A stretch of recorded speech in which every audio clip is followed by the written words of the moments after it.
في قلب التاريخ الإسلامي، حين اهتزت أركان الأمة واندلع صراع مرير على السلطة، ولدت حركات غيرت مجرى المسار ورسمت معالم مرحلة من أخطر مراحل الأمة. اليوم نغوص في قصة من أكثر تلك الحركات إثارة للجدل، الخوارج، من قلب ما عرف بالفتنة الكبرى، وتحديدا من قضية التحكيم الشهيرة بين علي بن أبي طالب ومعاوية بن أبي سفيان. كانوا في الأصل من أنصار علي، بل من خيرة جنوده وأكثرهم إيمانا بعدالة قضيته، لكنهم رفضوا مبدأ التحكيم رفضا قاطعا، لأنه في نظرهم يعني التشكيك في شرعية إمامة علي. من الناحية الدينية كانوا يمثلون الفئة القليلة المؤمنة التي لا تقبل المساومة في الحق. أما اجتماعيا فمعظمهم انتمى إلى العرب الشماليين، خاصة قبيلة تميم التي استقرت في الكوفة والبصرة. دافعهم معارضتهم لسياسة عثمان بن عفان التي رأوا فيها ابتعادا عن عدالة الإسلام وتفضيلا لأقربائه على حساب المسلمين. الخوارج لم يكونوا مجرد حزب ديني، بل كانوا حزبا سياسيا يتبنى مبدأ العدالة الاجتماعية في الإسلام. فبينما حصر أهل السنة الإمامة في قريش والشيعة في آل البيت، نادى الخوارج بأنها حق متاح لكل مسلم دون النظر إلى أصله أو عصبيته. ولذلك وصفهم بعض الباحثين بأنهم جمهوري الإسلام أو ثوري الإسلام، بل وحتى بولشفيك الإسلام، لتطرفهم.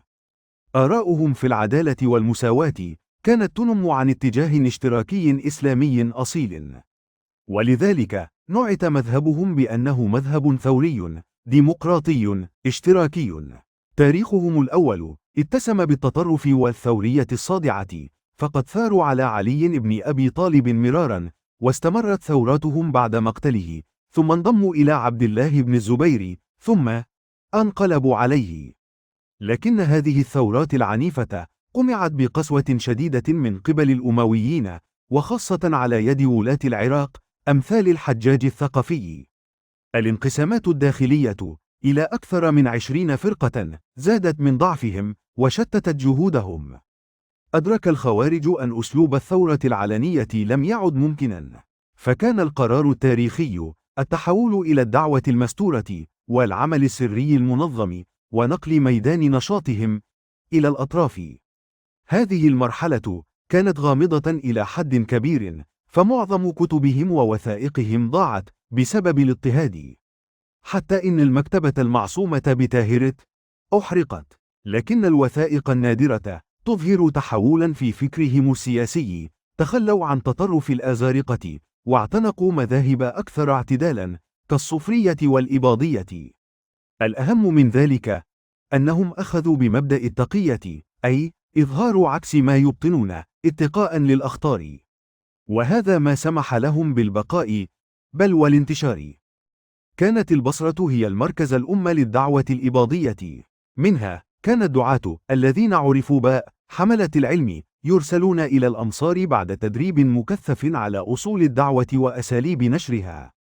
كان التنظيم يتم بسرية تامة، تعقد المجالس في سراديب تحت الأرض أو في بيوت نسوة مسنات، بل كان الرواد يتنكرون في ملابس نساء لتجنب الشبهات.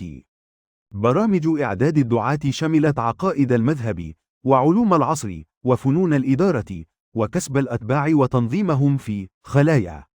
كان شيخ التنظيم أبو عبيدة مسلم بن أبي كريمة في البصرة يتلقى تقارير منتظمة عن نشاط الدعاة. نجح دعاة الإباضية في عمان وأقاموا دولة، ثم في المغرب حيث كانت الأوضاع السياسية والاجتماعية مهيئة لتقبل دعوتهم. نجاح الخوارج في إقامة دول في عمان وحضرموت و3 دول في المغرب أثبت فعالية أسلوب التنظيم السري وجدواه مقارنة بالثورات العنيفة. من قلب الفتنة ولد الخوارج، جماعة آمنت بالعدل والمساواة وعملت على تحقيقهما بكل الطرق. من العنف الثوري إلى الدعوة السرية المنظمة، ترك الخوارج بصمة لا تمحى في التاريخ الإسلامي. قصتهم هي دليل على أن الظروف الصعبة يمكن أن تدفع نحو التكيف، وأن الفكرة القوية يمكن أن تجد طريقها حتى في أشد الظروف قتامة. اشتركوا الآن في القناة وفعلوا جرس التنبيهات لتصلكم كل الحلقات الجديدة فور نشرها. ولا تنسوا أن تتركوا تعليقاتكم وأسئلتكم.